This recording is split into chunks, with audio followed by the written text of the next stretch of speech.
દ્વારકા જિલ્લાની રાવલ નગરપાલિકામાં ભ્રષ્ટાચારના ગંભીર આરોપો સામે દ્વારકા જિલ્લા કોંગ્રેસ સમિતિ આક્રમક વલણ અપનાવ્યું છે। નગરપાલિકાના ચીફ ઓફિસર પર ભ્રષ્ટાચાર ઉજાગર કરનાર યુવાનોને જેલમાં નાખવાની ધમકી આપવાનો આરોપ લાગ્યો છે। તો કોંગ્રેસ સમિતિએ નગરપાલિકાની કામગીરીમાં વ્યાપેલા ભ્રષ્ટાચારની શ્રેણીબદ્ધ ખામીઓ ઉજાગર કરીને તાત્કાલિક તપાસ અને કાર્યવાહીની માંગણી કરી છે। ત્યારે અનુસૂચિત જાતિ માટે ફાળવાયેલી એસસી એસપી ગ્રાન્ટ એસસી વિસ્તારોને બદલે અન્ય વિસ્તારોમાં ખોટી રીતે વપરાઈ હોવાનો આરોપ છે।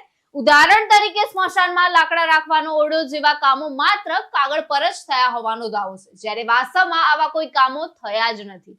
પ્રી-મોન્સૂન કામગીરી હેઠળ રસ્તાઓના રિસર્ફેસિંગ માટે ફળવાયેલા નાણાંમાં ભ્રષ્ટાચારનો આરોપ છે। તો રામદેવ પીર મંદિરથી ભૂતનાથ મહાદેવ મંદિર સુધીના રસ્તા માટે 29 થી 33 લાખની ગ્રાન્ટ હોવા છતાં નબળી ગુણવત્તાના મટીરીયલના ઉપયોગથી રસ્તા ટૂંક સમયમાં જ તૂટી પડી ગયા છે।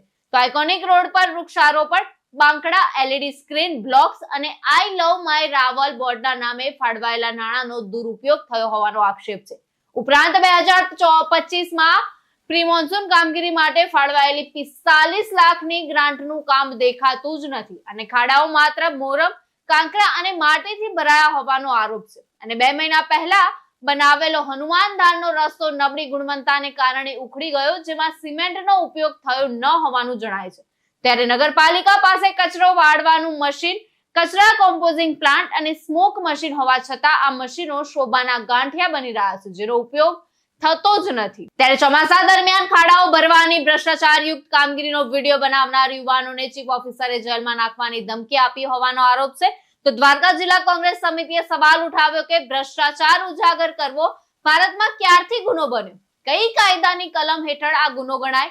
તો ભારતના ભ્રષ્ટાચાર નિવારણ અધિનિયમ 1988ની કલમ 7 અને 12 અનુસાર લાંચ માંગવી કે આપવી ગુનો છે, પરંતુ ભ્રષ્ટાચાર ઉજાગર કરવો કોઈ ગુનો નથી। સામાન્ય રીતે જે ભ્રષ્ટાચાર કરતું હોય એને જેલમાં નાખવા જોઈએ, એની જગ્યાએ રાવલ નગરપાલિકાના ચીફ ઓફિસર લાજવાના બદલે જાણે ગાજતા હોય એવી રીતે જે યુવાનો અહીંયા ભ્રષ્ટાચાર ઉજાગર કરતા હતા એમને એવું ફોન ઉપર કહ્યું કે તમને જેલમાં નાખશું।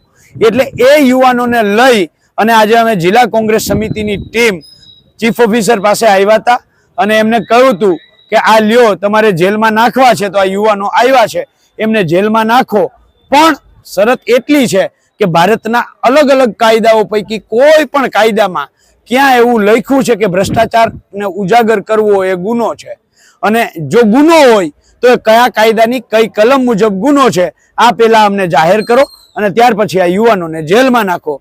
પણ દુઃખ અને આશ્ચર્ય એ કે ચીફ ઓફિસર પાસે જવાબ ન હોય, તાલુકા સ્વાગત કાર્યક્રમનું બાનું કરી અને અહીંથી ભાગી ગયા। અમે પલાઠી વાળીને બેસી ગયા અને એમને આવવું પડ્યું। અમે રજૂઆત કરી છે, અલગ અલગ રાવલ નગરપાલિકાના કેટલાય પ્રશ્નો એમની સામે લેખિત અને મૌખિક રજૂઆત કરી છે। અઠવાડિયાનો સમય આપ્યો છે, જો અઠવાડિયામાં પરિણામ નહીં આવે તો ફરીથી રાવલ નગરપાલિકા ચીફ ઓફિસર સામે આવીને પલાઠી વાળીને બેસી જઈશું।